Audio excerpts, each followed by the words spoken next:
আসসালামু আলাইকুম রহমতুল্লাহি বারাকাতুহু। হ্যালো গাইস, আমার কথাগুলো আপনারা শুনে যাবেন, অবশ্যই শুনে যাবেন। হ্যাঁ, শুনো যদি না শুনেন তাহলে রিলটা ভালো বুঝতে পারা যাবে না। আর অবশ্যই রিলটাকে কিন্তু শেয়ার করবেন। কথাটা হচ্ছে,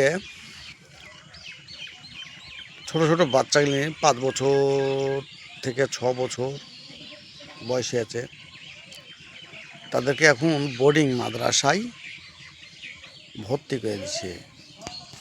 ছোট ছোট বাচ্চা, ছোট ছোট বাচ্চাদেরকে আর ভর্তি করে দিচ্ছে। এবার এর কথাটা হচ্ছে, তারা কি শিখবে ওখানে যে, আর কি শিখাবে?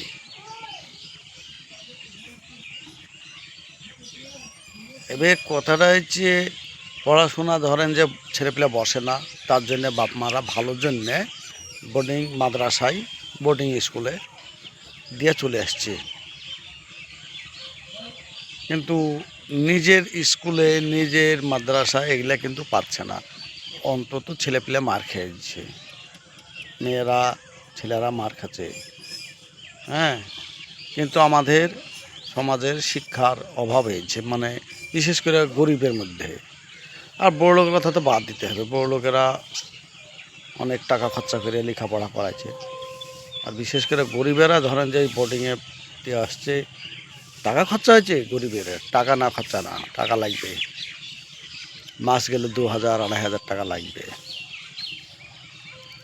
হ্যাঁ, এবার ওখানে আমার প্রশ্ন হচ্ছে, আমি আমার ছেলে মেয়ে দেখে পড়াশোনা করতে পারছি না। কেন পাচ্ছি না? ওই যে বেডারা হয়ে গেছে, চলন ফিরন ভালো হচ্ছে না। বাচ্চা 6 বছর 5 বছর শিশু যারা, আমরা শিক্ষা দিতে পারছি না। এখন অবশ্য শিক্ষা তো দরকার। আর গরিব মানুষের বেশি না, 12 ক্লাস পড়াশোনা করলে কি হবে, একটা নিজস্ব চলার পথ থাকবে।